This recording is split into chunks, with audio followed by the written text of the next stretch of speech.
My roommate, Mia, had absolutely no idea what she had done when she casually swiped an item from my stall. She couldn't have known that my inventory is not intended for the living. It is curated exclusively for ghosts. When you steal from a spirit, you enter into a transaction where the only accepted currency is your life. This is the fundamental rule of my profession, a family business we simply refer to as ghost trading. The name is quite literal. I conduct commerce with the departed. Each year, during the Ghost Festival, the celestial gates separating our world from the underworld swing open, and that serves as my signal to set up my temporary shop. This is a legacy passed down through generations of women in my family, and the qualifications to become a ghost trader are incredibly stringent and absolute. The tradition is strictly matrilineal, passed from mother to daughter, with sons never being considered for the role. Furthermore, the chosen heir must possess a body of pure yin, a rare constitutional trait only found in those born on the winter solstice of a yin lunar year. These are not arbitrary rules. The items I trade are imbued with an energy that is harmful to ordinary people. If a regular person were to simply touch one of these goods, they would be afflicted with sickness and a persistent stream of bad luck. In a more severe case, direct contact could be fatal. Tonight marked the opening of the underworld's gates. At 11 o'clock, I made my way to a deserted crossroads near the school. This area is devoid of any commercial life, dominated instead by sprawling chemical plants, which means students almost never have a reason to pass through. The sides of the road were choked with weeds that grew as tall as a person, and not a single streetlight pierced the oppressive darkness. The silence was profound and unsettling, a dead quiet where even the usual nighttime symphony of chirping insects and distant barking dogs had ceased. Upon reaching the intersection, I carefully placed a small bowl filled with rice on the ground. Then, I lit a single stick of incense, planting it upright in the center of the rice. Despite a restless wind that howled through the tall weeds, the smoke from the incense rose in a perfectly straight, undisturbed column toward the night sky. I pressed my palms together and performed a respectful bow towards the bowl. "This is my first time conducting business here," I murmured into the darkness. "If I inadvertently neglect any of my ghostly elder brothers or sisters, I ask for your patience and understanding." Following this ritual, I unfolded a large red cloth and began to meticulously arrange my products on top of it. Almost immediately, I could feel the ambient temperature around me plummet. In the periphery of my vision, blurry and indistinct white figures started to swarm, their pale, terrifying faces gradually sharpening into focus as they drew nearer. A moment later, one of them, a hand as white as bone china, reached out and picked up a porcelain bowl from my display. A surge of joy went through my heart, and I eagerly launched into my sales pitch. "You have excellent taste, miss," I began, directing my voice toward the spectral form. "That porcelain bowl is an authentic piece from the Ming Dynasty. I would wager you are from that era, yes? This bowl will surely make you feel more at home." A series of sharp, eerie laughs echoed around me, a clear sign that the ghostly lady was pleased with my offering. Just then, the fragile silence was broken by the sound of loud laughter from a group of men and women approaching from the road. A knot of unease tightened in my stomach as I recognized two of them instantly, my roommates, Mia and Zoe. They were clinging to their boyfriend's arms, dressed in flashy, revealing outfits that seemed out of place in this desolate location. Mia strutted right up to me, looking down at my setup with a contemptuous sneer. "Well, well, if it isn't our broke roommate, Alara," she said, her voice dripping with mockery. "This is just hilarious. Are you really that desperate for cash that you'd set up a stall in the middle of nowhere at this hour? No wonder people say nerds are completely clueless. There isn't a single living soul out here. Who are you planning to sell to, ghosts?" With a final dismissive snort, Mia stuck out her foot and kicked the very porcelain bowl the ghost had been admiring. The bowl wobbled precariously, making a soft clinking sound. "I mean, seriously, your taste is awful. What is all this junk anyway? It all looks so grimy and old." The entire group erupted in laughter. As soon as Mia's words left her mouth, my expression turned to ice. The white figures surrounding my stall began to flicker with greater intensity, and I heard several bone-chilling cackles rise from the unseen crowd. They were clearly displeased. No ghost appreciates having their taste insulted. Don't touch anything, I snapped, my voice sharp and cold. This merchandise isn't for you. Mia's face soured at my tone. She turned to her boyfriend Leo with a pout. Honey, look at her. It's just a stupid bowl. Leo was the son of one of the school's trustees, and both he and Mia frequently used their family's wealth and influence to bully other students. His voice was rough and dismissive. How much for the bowl? We'll just buy it. What's with the attitude? It's just a broken old thing. You're not treating it like some priceless treasure, are you? I let out a cold, humorless laugh. I'm afraid you can afford it, but you wouldn't live long enough to use it. You! A vein pulsed on Leo's forehead, his face flushing with anger. The next second, a nasty grin spread across his face. Before I could even react, he snatched the precious bowl from the cloth and smashed it violently on the ground. It shattered into a dozen pieces, sharp fragments flying in every direction. It's broken now, Leo said, looking at me with a provocative stare. Let's see you sell it. My expression darkened completely. Leo, on the other hand, was incredibly pleased with himself. Seeing how angry I was only fueled his amusement, and his laughter grew wilder. Don't look at me like that. All I did was break your crappy bowl. This thing doesn't even look like it's worth much.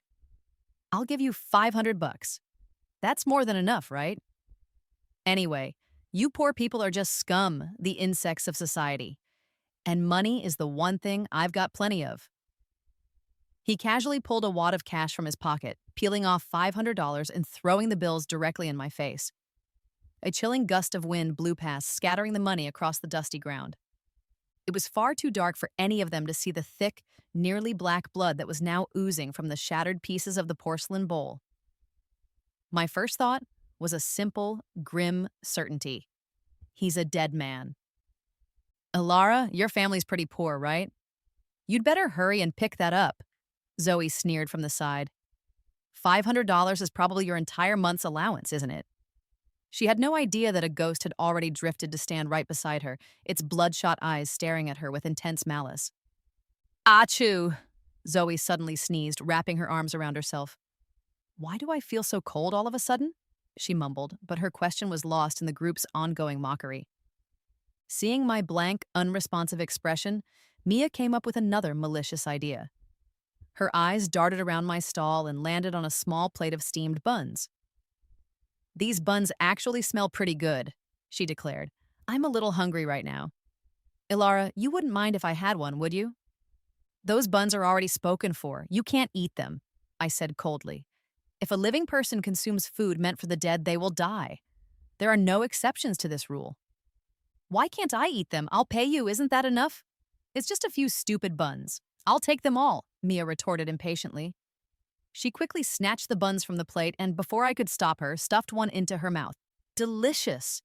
This is so delicious! Mia's eyes widened in surprise. Her cheeks puffed out as she chewed furiously, as if she hadn't eaten in days. Seeing her reaction, the others were stunned. Zoe, looking skeptical, picked up a bun and took a tentative bite.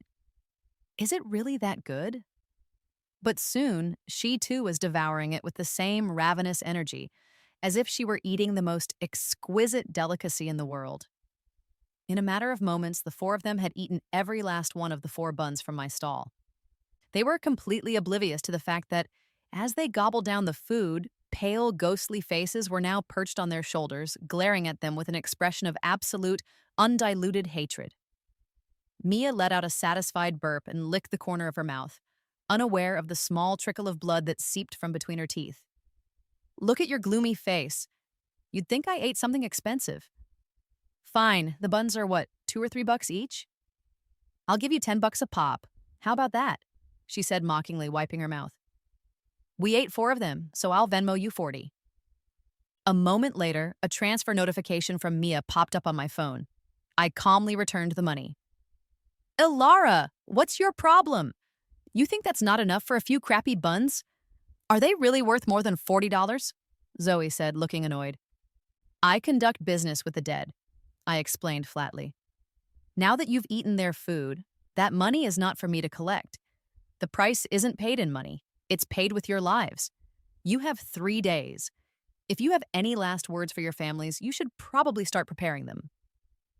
I gave them an eerie smile, staring straight into their eyes. My intense gaze made their skin crawl, and they all shivered involuntarily. Who the hell are you cursing? Leo, who had a notoriously short fuse, raised his fist ready to strike me. But in the next second, a pale, ghostly hand shot out from the darkness and grabbed his leg, causing him to fall flat on his face. Honey! Mia screamed. The jock landed hard, bruising his face and bloodying his nose. He clutched his nose as two streams of blood trickled from between his fingers. I think something just grabbed my leg, Leo stammered, his face turning pale with shock and fear. If you wanted to apologize, you didn't have to go to such great lengths, I said slowly. Leo was furious. Looks like we need to teach this little bitch a lesson today, said Zoe's boyfriend Nate, his voice dark with menace. Get on your knees and apologize to us right now, and I might let you off the hook, Nate said, a sinister, cruel smile spreading across his face. I remained silent. If Leo was simply prone to physical violence, Nate's cruelty ran much deeper. I had heard a story that once, after an argument, he had chased someone down on his motorcycle and deliberately run over their leg, breaking it completely. The victim later died from complications related to their injuries, but Nate's wealthy family simply spent some money and made the entire incident disappear. Late at night, in a deserted, lightless place, 4 people stared at me with undisguised malice in their eyes. Elara, you always act so high and mighty at school, Nate continued, taking a step forward. If naked pictures of you were spread all over campus, do you think you could still maintain that attitude? He reached out to grab my clothes, but his hand froze in midair, completely stiff. The others noticed the strange expression on Nate's face and asked him what was wrong. My hand, I think it's cramping up, he said, his face pale. I can't move it, I sneered internally. That wasn't a cramp. It was a cluster of deathly gray, spectral hands gripping his arm tightly. Forget it, let's just go back, Mia said, shivering as she wrapped her arms around herself. I don't know what's going on, but I'm getting colder and colder. Let's not waste our time with this freak. Goosebumps were visibly breaking out on her exposed skin. She couldn't see the pale-faced ghost standing right next to her, blowing one cold breath after another onto the back of her neck. The others were also shivering uncontrollably from the unnatural cold. But Leo and Nate still didn't seem satisfied. Before they left, they grabbed everything on my stall and stomped all over it. What they couldn't crush with their feet, they smashed against the ground. After their rampage, almost everything at my stall was destroyed. They laughed at me mockingly, then finally turned and left. I watched their retreating backs with a blank, impassive expression. Why do I feel so heavy? I heard Zoe mutter to the group. I feel so sore all over too, Nate complained. They couldn't see it, of course, but I could. 4 distinct ghosts were now sitting on their backs, their pale arms wrapped tightly around their necks like grim passengers. I shook my head coldly, watching the 4 of them walk back towards the school, unknowingly carrying their ghostly burdens with them. By now, the incense at the crossroads had burned out completely, signaling that trading hours were over. To all my ghostly brothers and sisters, I said to the empty air, I sincerely apologize for the poor service tonight. Next time, I promise I'll stock up. When you return, everything will be 20% off. I quickly gathered the broken and trampled things on the ground, slung the bag over my shoulder, and headed back to the school. Our dorm doesn't have a curfew, so returning late wasn't an issue. When I got back to our room, I found that someone had poured some foul-smelling, unknown liquid all over my bed. The entire sheet was soaked through, making it impossible to sleep on. My other roommate, Clara, came over cautiously. Elara, I tried to stop them, but they wouldn't listen, she whispered. Just as I was about to sit down in my desk chair, Clara quickly grabbed my arm, stopping me. They put tacks on your seat, she whispered in my ear. From the top bunk, Mia poked her head down. Clara, you mind your own business again, and I'll have the school cancel your financial aid. Clara's face turned pale, and she lowered her head in defeat. Elara, doesn't that smell just like your own broke-ass stench? Mia taunted, and she and Zoe burst into derisive laughter. I silently stripped my bed and put on fresh sheets, not bothering to argue with them. Why should I waste my breath on two people who were about to die? But when I went to the bathroom, I realized the extent of their cruelty. My toothbrush was covered in yellow stains and reeked of urine. It was obvious someone had used it to scrub the toilet. Not only that, but my tube of face wash had been filled with superglue. Even my once white towel was now filthy and stank horribly. I heard Mia's voice from outside the bathroom door. Oops, sorry, was that your towel? I thought it was a rag. Yeah, it's your fault for buying such a cheap towel.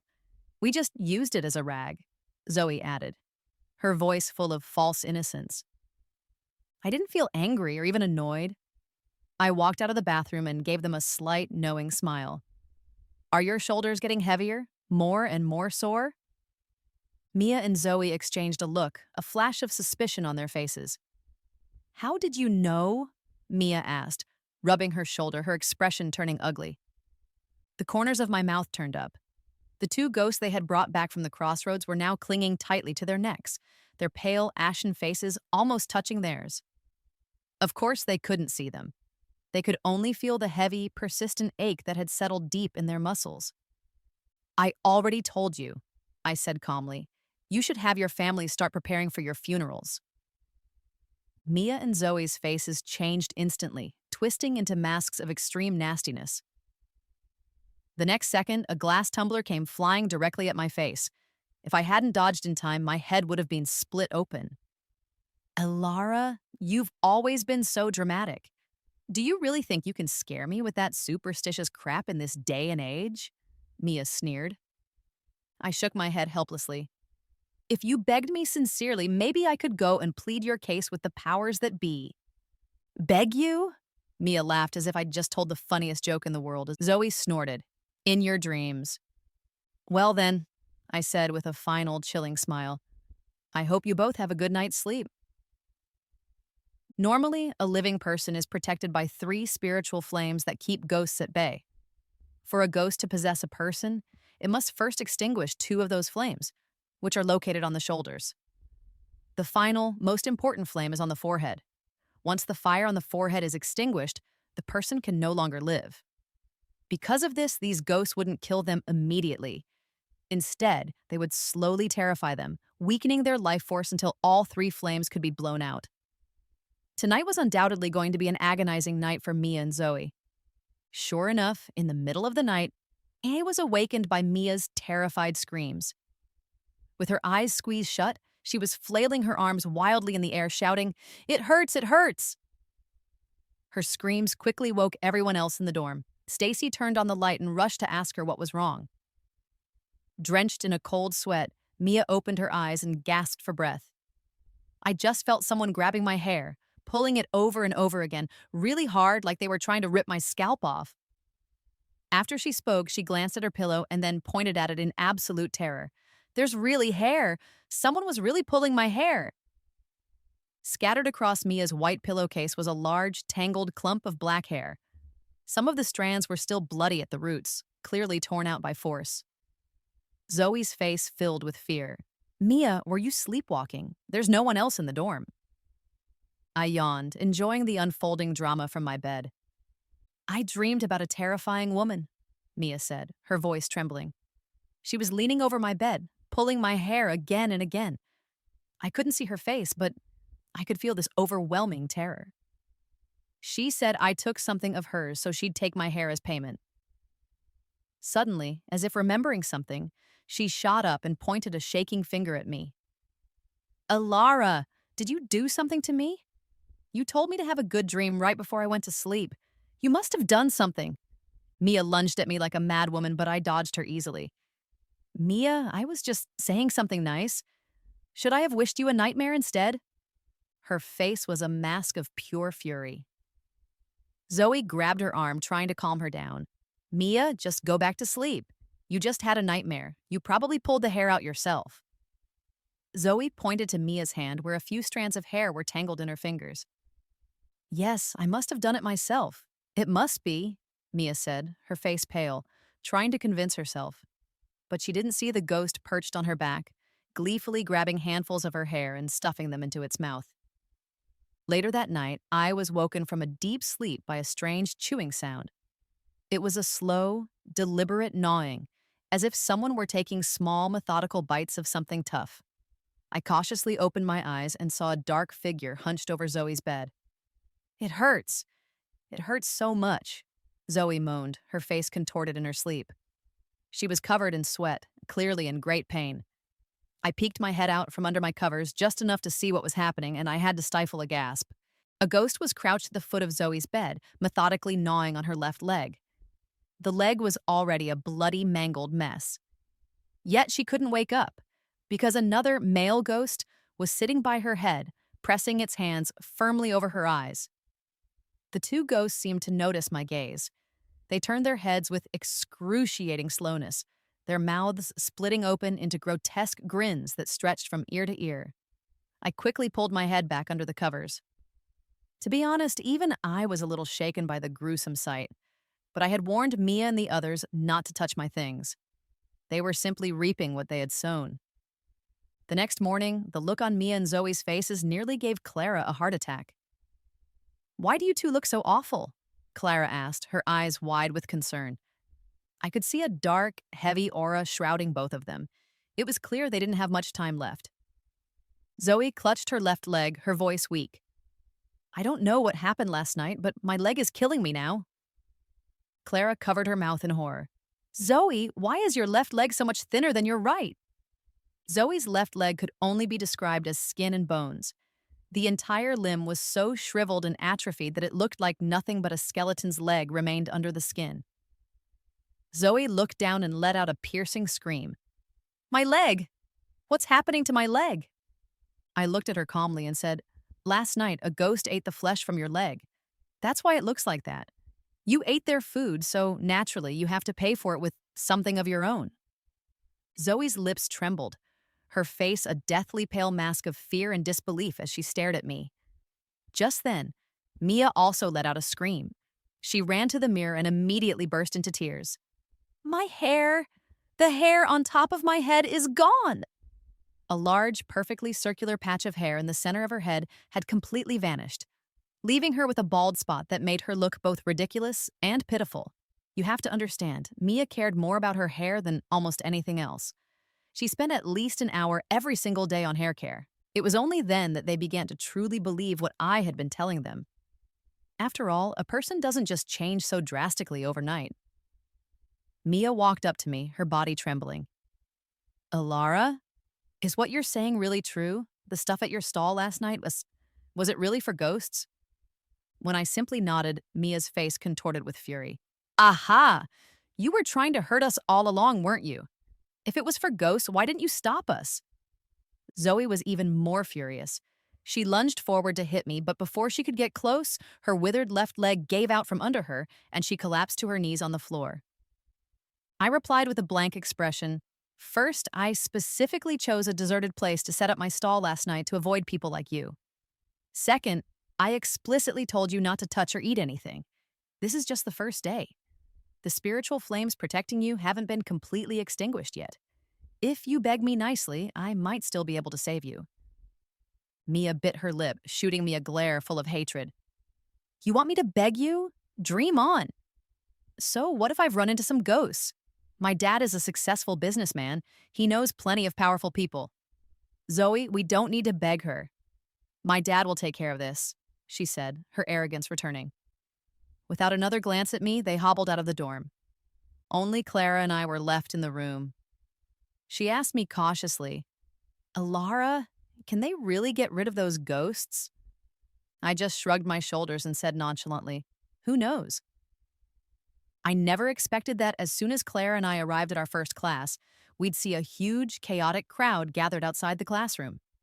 Every single person had a look of pure, unadulterated terror on their face. I spotted Mia in the crowd. She was slumped against the wall, dry heaving repeatedly. Even from a distance, I could smell the overwhelming metallic stench of blood coming from inside the classroom. Then I saw Leo. He was sitting at his usual desk. Except his head was gone. The entire area around his seat was covered in blood. "This is just horrible. How did the ceiling fan suddenly fall?" someone whispered. "Yeah, the school just replaced all these fans this year. Nothing like this has ever happened before." I'd say it's karma, another voice chimed in. I heard he forced himself on a girl from off campus, and she ended up jumping off a building. His dad just paid a fortune to make the whole thing go away. The crowd was buzzing with gossip.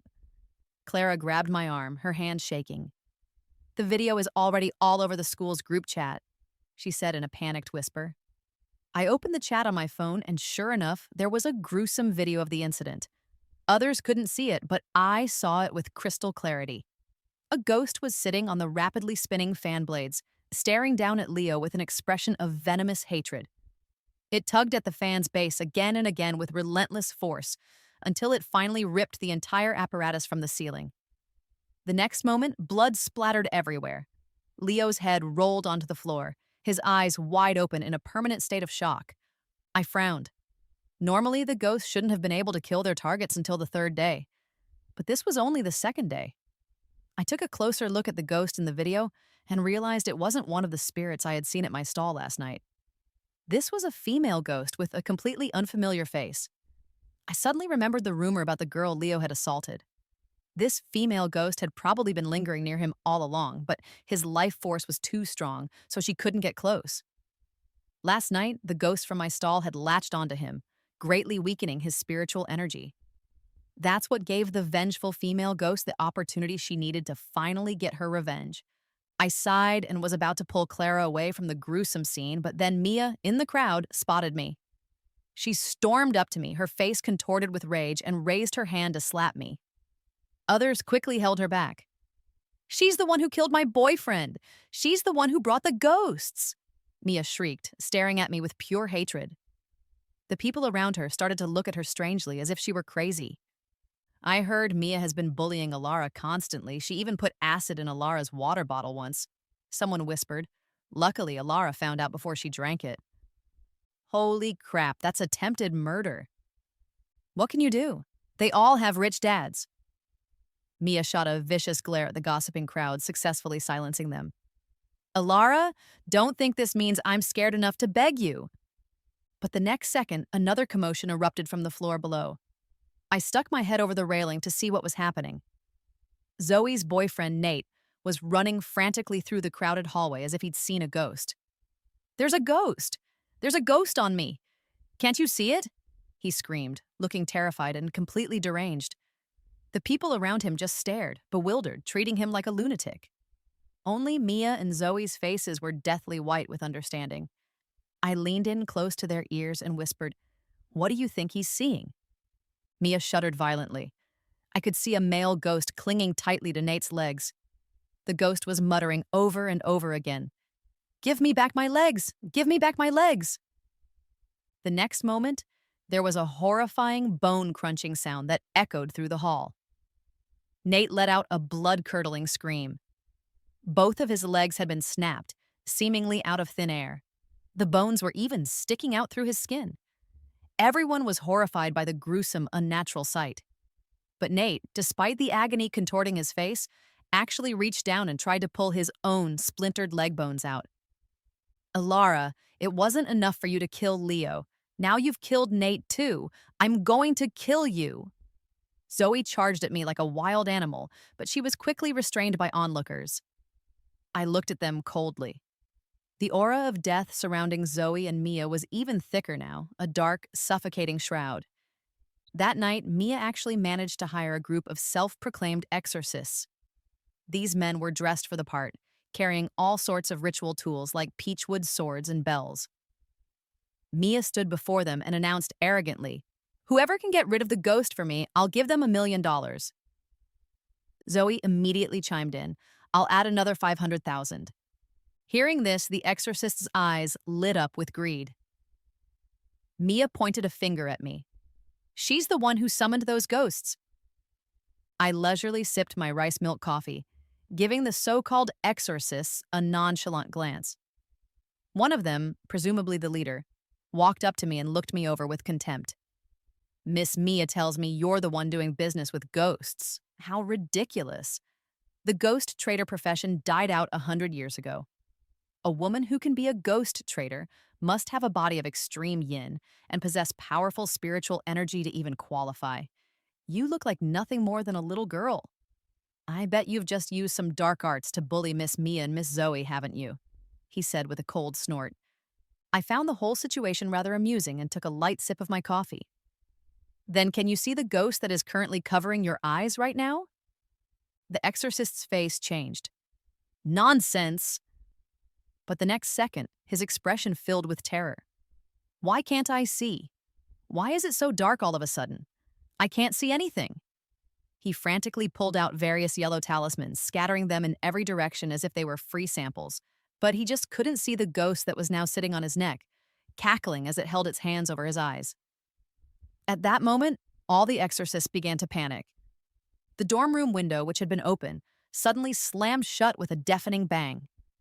The temperature in the room plummeted so drastically that you could see the white puff of breath from everyone in the room. These half-baked exorcists hastily pulled out all their ritual tools, but they just waved them around randomly, swinging at empty air without any accuracy. I calmly cracked open a sunflower seed, watching the chaotic show unfold. Mia and Zoe were huddled together in a corner, terrified, their faces as white as sheets. A woman's piercing cries echoed through the dorm room, one after another. Just then, Zoe let out a sharp scream.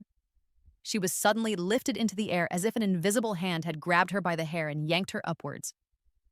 Zoe was so scared she burst into tears, begging the exorcist to save her.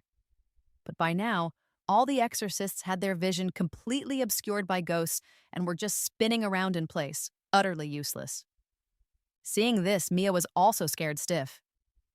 "Jessica, help me!" Zoe cried out to her, but Mia, who was usually as close as a sister to Zoe, was now cowering in the corner, refusing to even look in her direction, let alone go near her. The invisible force pulling Zoe's hair grew stronger, and she was lifted completely into the air until her feet left the ground. She dangled there, screaming in pure terror. Finally, Zoe's desperate eyes landed on me, still calmly cracking sunflower seeds. She looked as if she had just found her last hope. "Alara, I was wrong. Please save me." I calmly spit out the sunflower seed shell in my mouth and looked up at the ghost that was grabbing her hair. This was also a female ghost. Her face was pale and ashen, and she looked vaguely familiar. Suddenly, I remembered seeing her picture on the school's online forum. The story was that Zoe had suspected this girl of trying to seduce her boyfriend and had subsequently made the girl's life a living hell. She had even killed the girl's pet dog, cooked it into a soup, and tricked the girl into eating it. She also maliciously photoshopped explicit pictures and spread rumors that the girl was a prostitute.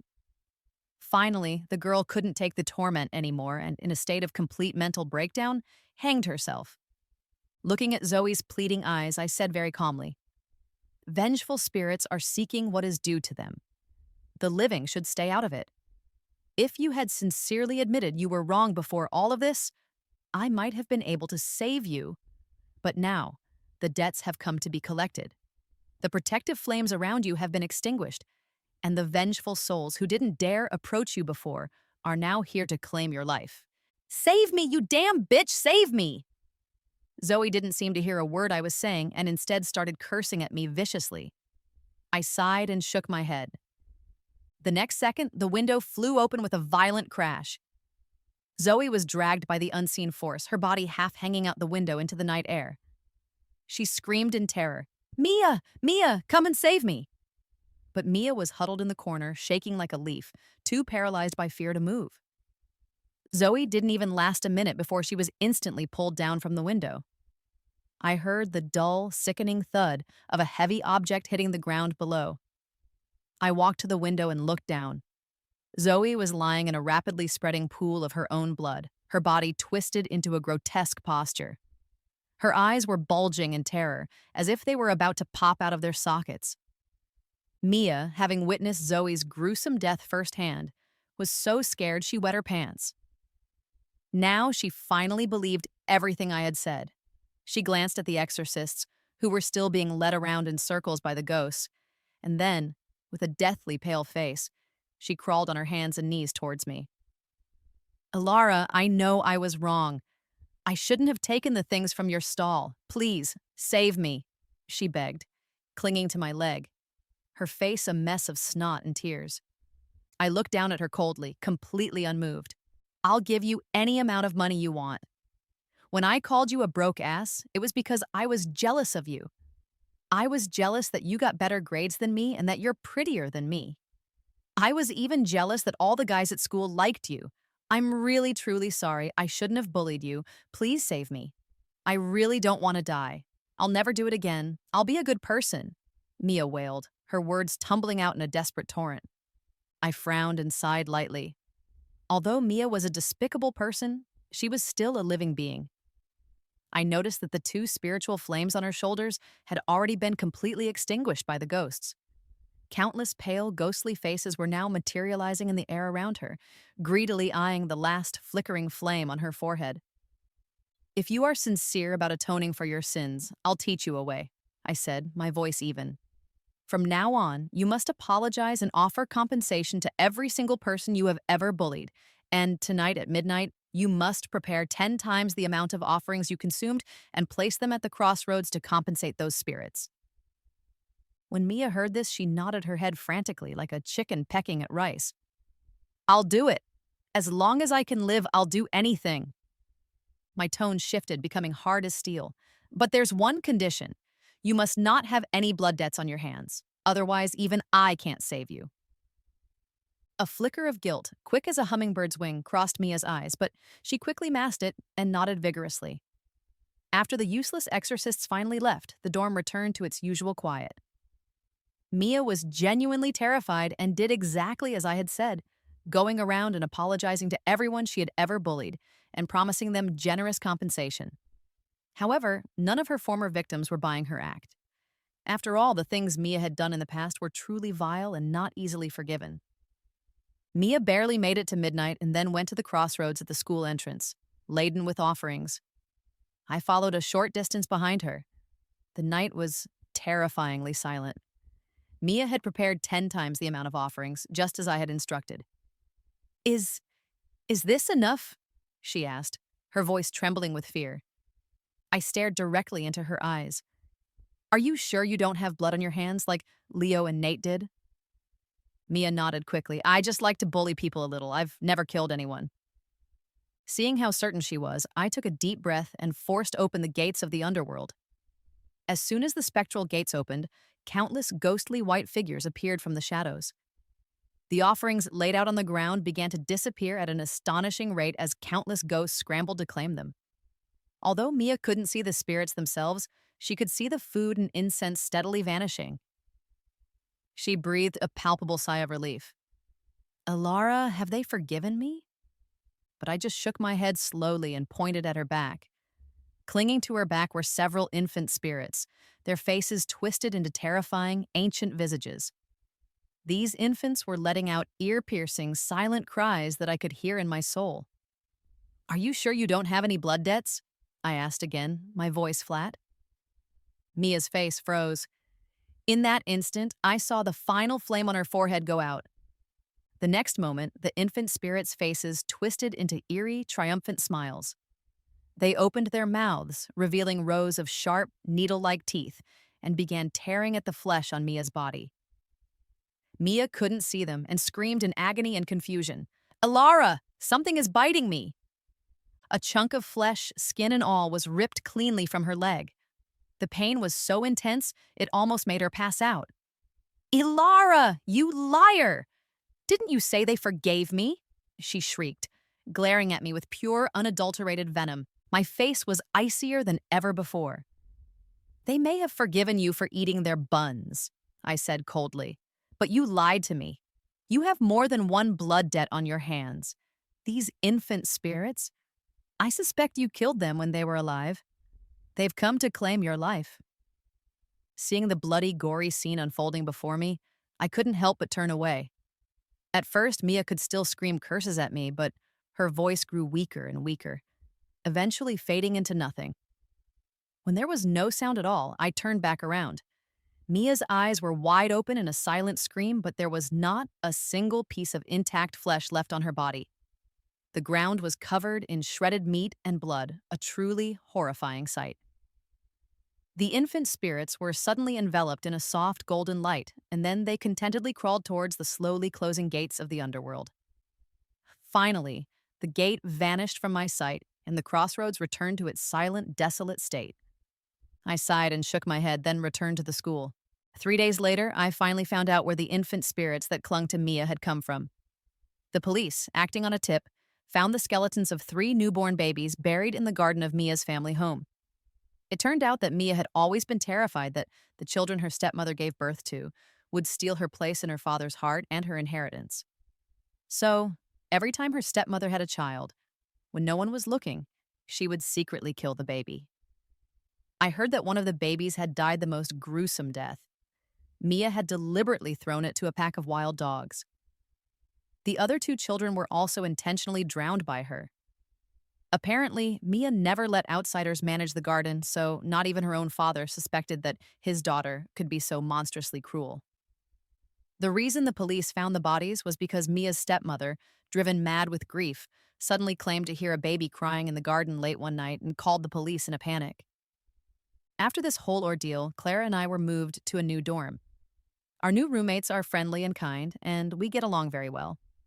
I'm also back to my busy routine, preparing goods and researching rare items for the next trade. After all, I have a reputation to maintain in the underworld.